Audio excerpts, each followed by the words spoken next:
அஸ்ஸலாமு அலைக்கும். இன்றைக்கி நம்ம ஆம்பூர் பிரியாணி நம்ம சமைக்க போகிறோம். அதுக்கு வேண்டிய பொருளெல்லாம் நம்ம எடுத்து வச்சுருக்கோம்.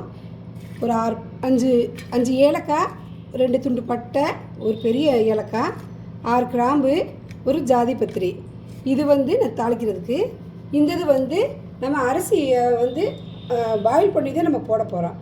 அதில் போடும்போது இந்த ஏலக்காய் போடணும்.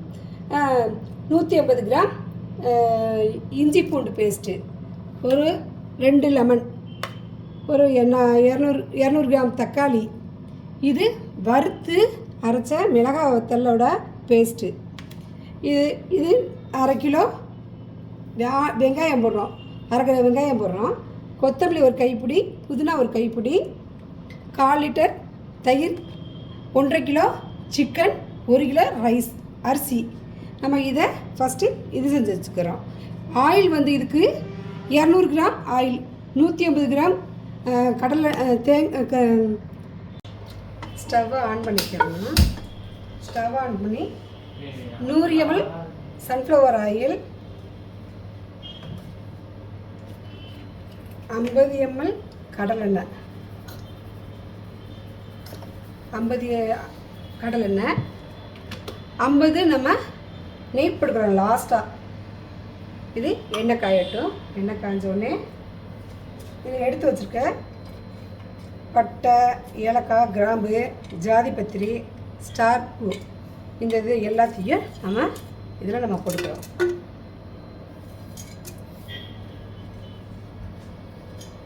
போட்டு எண்ணெய் பொரியட்டும். எண்ணெயில் இந்த இது பொரியட்டும். பொரிஞ்ச உடனே அடுத்து நம்ம வெங்காயம் 1/2 கிலோ, இந்த இதுக்கு வெங்காயம் 1/2 கிலோ நம்ம சேர்க்கணும். 1/2 கிலோ வெங்காயம் போடுறோம்.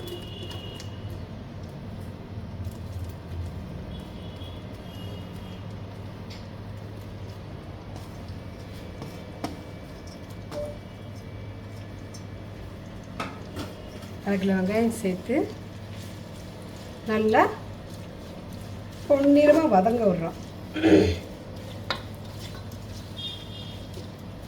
கொஞ்சம் வதங்கிக்கிறட்டும்.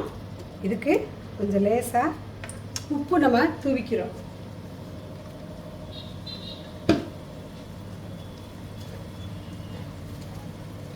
சால்ட் உப்பு நம்ம கொஞ்சம் சேர்த்து தூவி கொஞ்சம் வதக்கி விட்டுக்கிறோம். கொஞ்சம் வதங்கட்டும்.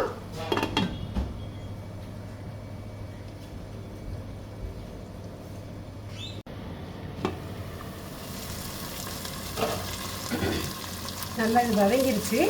இதுக்கடுத்து நம்ம அரைச்சி வச்ச பேஸ்ட்டு, மிளகாய் பேஸ்ட்டை நம்ம இதில் சேர்த்துக்கிறோம்.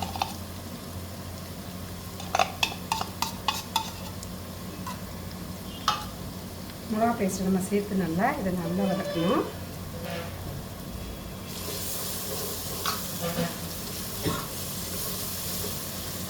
இதுக்கு மிளகாத்தூள்லாம் நம்ம போடுறதில்லை. மிளகாவை வறுத்து வச்சு அரைச்ச பேஸ்ட்டு, தண்ணி ஊற்றி அரைச்ச பேஸ்ட்டை நம்ம சேர்க்குறோம். சேர்த்துட்டு நம்ம கொத்தமல்லி தலையை, அரைக்கி வச்ச கொத்தமல்லி தலையை ஒரு கைப்பிடி அதையும் சேர்த்துறோம். புதினா ஒரு கைப்பிடி, 2 ஒன்றா சேர்த்துறோம். சேர்த்து இதோட சேர்த்து நம்ம வதக்கிறோம்.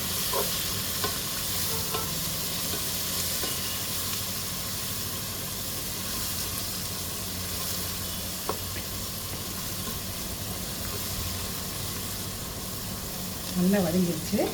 நம்ம இதுக்கு எடுத்து வச்ச 150 கிராம் இஞ்சி பூண்டு பேஸ்ட்டு, இதை நம்ம சேர்த்துக்கிறோம்.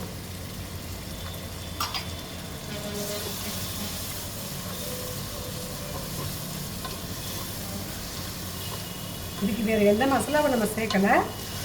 நம்ம பட்டை, ஏலக்காய், கிராம்பு, இது 3 ரெடி செஞ்சுருக்கோம்.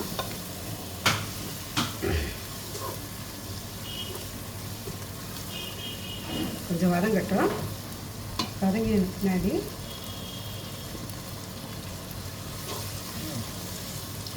கொஞ்சமாக வதங்கட்டும். வதங்கினோடனே நம்ம 1/4 லிட்டர் தயிர் நம்ம எல்லாம் ஆட் பண்ணிக்கிறோம்.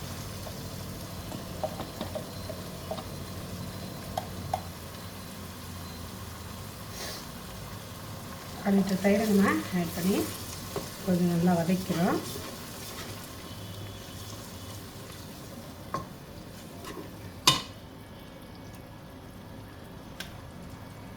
நல்லா கொஞ்சம் வதங்கட்டும்.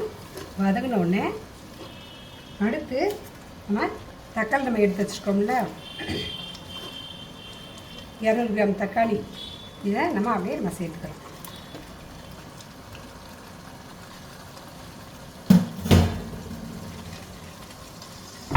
சேர்த்து நல்லா இதை வதங்க விடணும். நல்லா மை மாதிரி நம்ம வதங்கிடணும். வதங்கினாத்தே அது ஒரு டேஸ்ட்டாக இருக்கும்.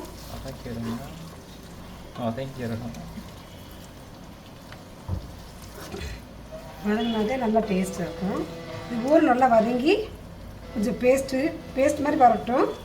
கொஞ்ச நேரம் நம்ம தட்டை போட்டு இதை போட்டு மூடி விட்டுருவோம். மூடியை போட்டு மூடி விட்டுருவோம்.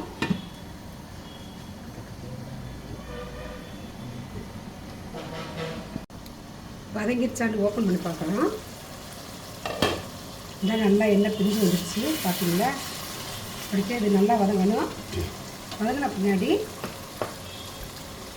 லெமன் ஜூஸு 1.5 பழம் ஊற்றி நல்லா வதக்கிடுவோம். வதக்கிட்ட பின்னாடி நம்ம எடுத்து வச்ச 1.5 கிலோ சிக்கன் இதில் நம்ம ஆட் பண்ணிக்கிறோம்.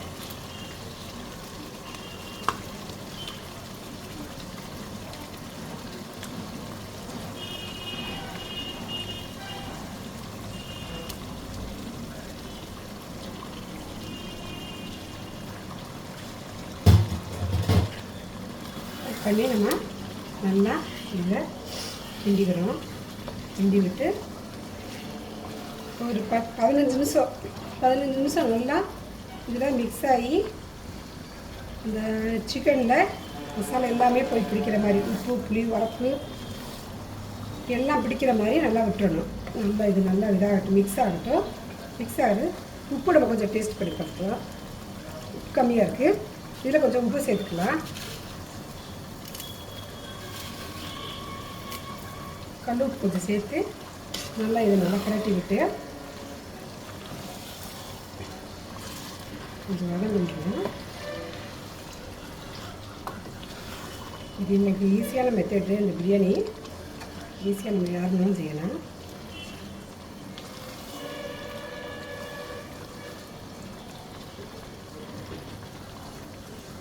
நல்லா வேகட்டும். ஒரு 15 நிமிஷம் வேக விட்டுலாம். முதல் 5 நிமிஷம் நம்ம ஃபஸ்ட்டு தண்ணி கொஞ்சம் ஊற்றாமல் வேக விட்டுறணும். அப்புறம் ஒரு 10 நிமிஷம் தண்ணியை ஊற்றி நம்ம வேக விடணும்.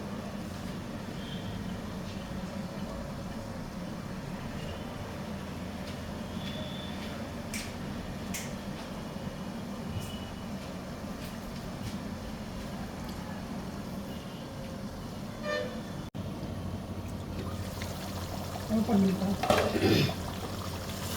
சிக்கன் வந்து அந்த வாசி வெந்திருக்கு, பாதி வெந்துருச்சு. பாதி வெந்ததுக்கு முன்னாடி நம்ம இந்த செம்பில் 1.5 செம்பு அரிசி வச்சுருக்கோம், ஜீரக சம்பா ரைஸ் வச்சுருக்கோம்.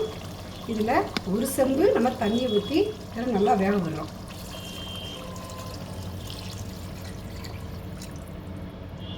நல்லா இந்த பக்கம் வேகட்டும். இந்த பக்கம் வெந்துக்கிட்டு இருக்கும்போது அங்கிட்டு உணர அடுப்பில் நம்ம சுடுதண்ணி ஒரு பக்கம் வச்சுருக்கோம். நம்ம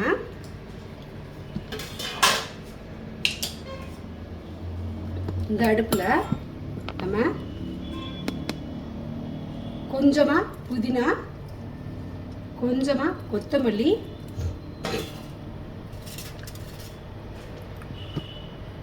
முதல்ல நம்ம எடுத்து வச்சோம்ல ஒரு துண்டு பட்டை, 4 ஏலக்காய், 4 கிராம்பு, இது 3 போட்டு கொஞ்சமாக இதில் ஆயில் ஊற்றணும். ஆயில் ஊற்றி நம்ம கொதி வரட்டும். கொதி வந்தோடனே நம்ம அரிசியை, நம்ம ஊற வச்ச அரிசியை இதில் போட்டு ஒரு 3 நிமிஷம் பாயில் பண்ணி அதை எடுத்து நம்ம வடிகட்டிடணும். அரிசி அந்த பாத்திரத்தில் நம்ம தண்ணி ஒரு பக்கம் கொதிக்க வைப்போம்ல, கொத்தமல்லி, புதினா, பட்டை ஏலக்காய் கிராம்பு போட்டு கொதிக்க வச்சோம்னா அந்த இதில் நல்லா கொதி வந்துருச்சு தண்ணி. இப்போ நம்ம அரிசியை நம்ம போட்டுக்கலாம்.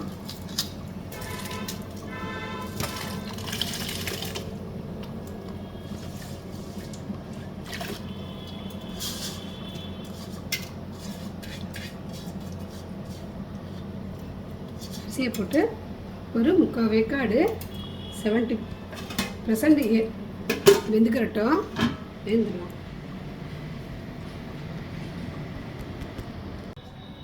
அரிசியை நம்ம வடிகட்டி வச்சிட்டோம். இப்போ நம்ம சிக்கனை ஓப்பன் பண்ணி பார்க்குறோம். ஓப்பன் பண்ணி பார்த்தா லேசாக நம்ம பிரித்து பார்க்கணும். அதை பார்த்திங்களா, இப்போ லேயர் மாதிரி வெந்துச்சுன்னா, இதாக இருந்துச்சுன்னா வெந்துருச்சுன்னு அர்த்தம். வெந்துருச்சு. நம்ம என்ன செய்யும், அரிசி சாதத்தை நம்ம வடிகட்டி வச்சுருந்தோம்ல, பாயில் பண்ண வச்சதை இந்த இதை கொஞ்சம் கொஞ்சமாக நம்ம சேர்த்துக்கிறோம். இதில்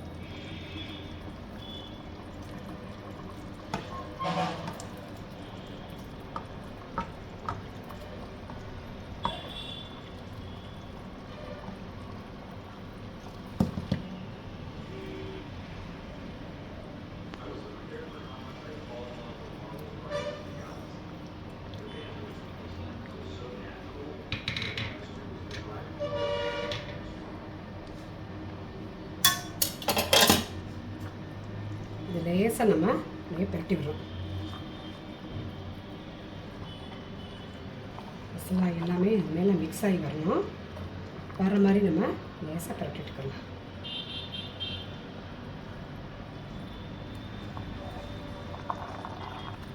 ஊற்றின தண்ணியே போதும். இது 3/4 வெந்துருச்சு. அதனால் நம்ம தண்ணி ஊற்ற வேண்டிய தேவை அவசியம் இல்லை. மசாலா மட்டும் நம்ம நல்லா பரட்டிட்டுக்கலாம். பார்த்தீங்களா, ஏற்கனவே தண்ணி இருக்குது.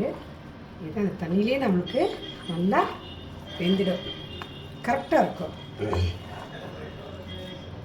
கரெக்டாக மட்டும் பரட்டி மட்டும் வச்சு இதை நம்ம சரி பண்ணி விட்டு ஒரு 2 நிமிஷம் தம்மில் போட்டோம்னா போதும்.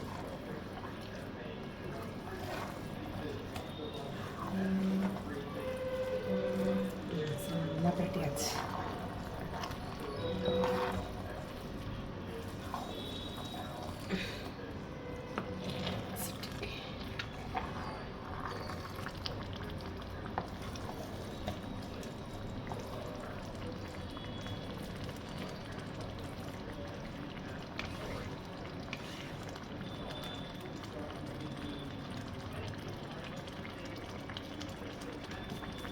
இதை நல்லா நம்ம இது செஞ்சு விட்டு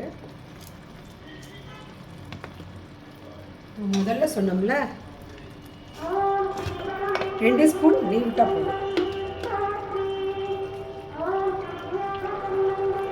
நெய் விட்டு நம்ம இதை அப்படியே தூக்கி நம்ம ஒரு தோசைக்கல்லை போட்டு தம்மில் போட்டுடணும்.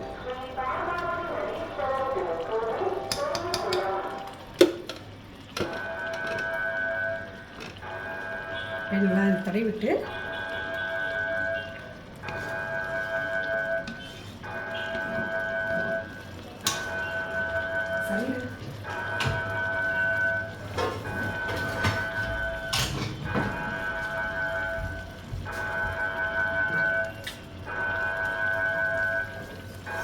ஒரு தோசைக்கல்லை வச்சு தம்மில் போட்டுருவோம். பானில் வச்சு ஃபுல்லாக நம்ம இதை அப்படியே நம்ம தம்மில் விட்டுறோம்.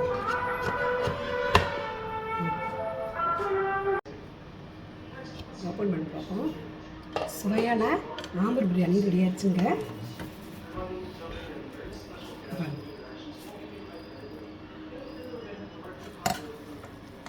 இதே மாதிரி நீங்கள் சமைச்சு பாருங்கள், நல்லாயிருக்கும். சிக்கன்லாம் நல்லா வெந்திருக்குது. சாதம் வாங்க பிளேட்டில் போட்டு காட்டுறேன் உங்களுக்கு. சுவையான ஆம்பூர் பிரியாணி ரெடி ஆயிடுச்சுங்க. இதை நம்ம தயிர் பச்சடி மட்டும் இருந்தால் போதும். 65 அது இதுன்னு எதுவும் தேவையே இல்லை. ஒன்றே போதும். இது டேஸ்ட்டாக இருக்கும். இப்படி இதே மாதிரி சமைச்சு சாப்பிட்டு பாருங்கள்.